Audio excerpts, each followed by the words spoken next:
I'm Fiona Dawson, your host for TransMilitary, a new media series sharing the reality of transgender military lives.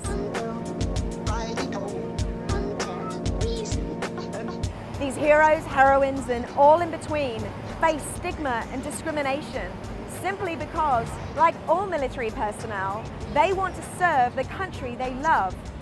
In the United Kingdom, transgender people have been able to serve in their armed forces since 1999, and yet today, in the United States, despite the repeal of Don't Ask, Don't Tell, transgender people are still banned from service.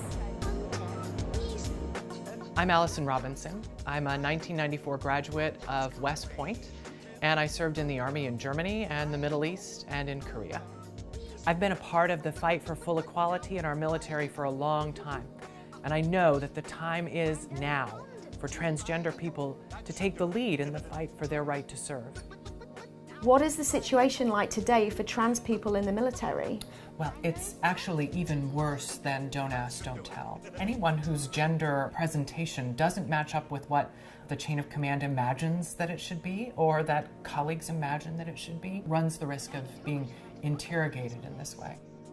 Why is this project so important? Well, it's critically important, Fiona, and it's important right now in this early phase of the fight for transgender service. In the same way that it was important for Americans to see images and to hear the voices of gay and lesbian service members early in the fight to repeal Don't Ask, Don't Tell. Seeing us, hearing our stories, it changes the equation for many people. My name is Bryce Salato. I'm a specialist in the Army National Guard, where I serve as a military police soldier. I've been enlisted for over 4 years now, and I'm transgender. What's your earliest memory of being inspired by the military? I would say I was probably like 8 or 9 years old. My grandfather was a Marine, and he played a really huge part in raising me in my childhood. And he was really proud to be a Marine and always talked about his experience in World War II. So, had you considered how you were going to be in the military? Yes and no. So when I still enlisted, it was 2009, it was February 2009 when I enlisted, so Don't Ask, Don't Tell was still around, and you actually had to sign a piece of paper when I enlisted saying that you wouldn't engage in homosexual conduct.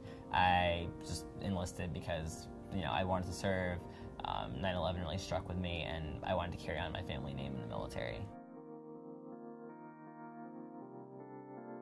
I was an Army brat, and I served in the Army myself, both as an enlisted soldier and as an officer. I served in the Middle East, I served in Korea, and yet none of it was as harrowing, as perilous, as wearying as the fight every day to push down, to keep inside the person that I knew that I was. That I knew in my heart of hearts that I was, and that I knew that I needed to become. I built a life of lies for myself. I lied to everyone.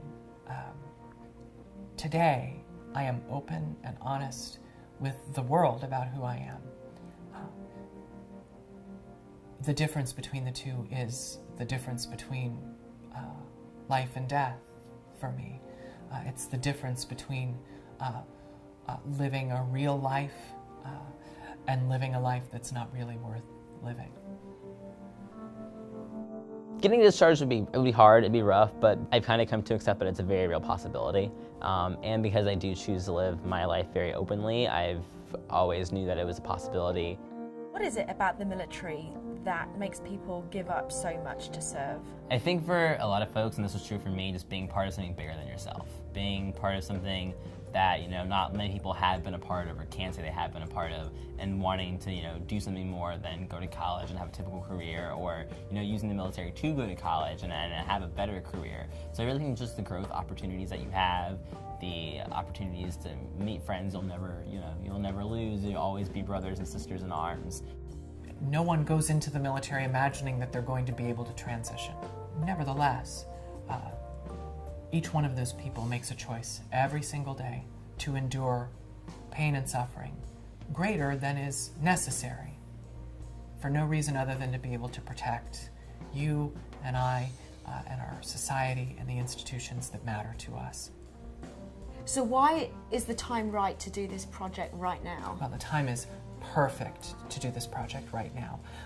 Number one, because gay and lesbian people, bisexual people have been serving openly for some time. The integration of our armed forces around sexual orientation, if you will, has gone on without a hitch. It took us 20 years to repeal Don't Ask, Don't Tell. It's taken us over a decade to repeal the Defense of Marriage Act. What about people who are currently serving? Well, this is again, it's the critical piece, because the argument that will be made over and over is, well, you know, there are no transgender people who are currently serving because transgender people can't serve. Well, of course, the people in the Pentagon, the people at the White House know that there are transgender people serving as well. When people can be open and honest about who they are, units come together more effectively and they fight more effectively as teams. Our military is not as inclusive as it should be. Its culture is not as inclusive as it could be, and that makes our force a weaker force. I'm just patriotic enough to imagine that our military ought to lead the way in inclusion. It shouldn't be lagging behind the rest of society, and this is one area where it is.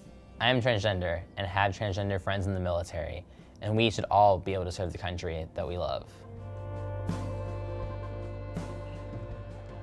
I'm so tempted to ask somebody if they know a transgender person. Yeah, why don't we just do that? Yeah, why not? Because how many people in Times Square know someone who's transgender? We could simply ask that. Do you know someone who's transgender? And then say yes or no, and then do you know what that means? Sure, do you know someone who's gay? Do you see lesbian? Yeah. Trans. What do you think? Do you think that... Hey, can I ask you a question, please? Are you okay being on camera? Yes, I am. You are, good. Do you know what LGBT means? I have no idea. Okay, it is lesbian, gay, bisexual, and transgender. All right? So every time you hear LGBT, that's what it is. That's okay? what it stands for?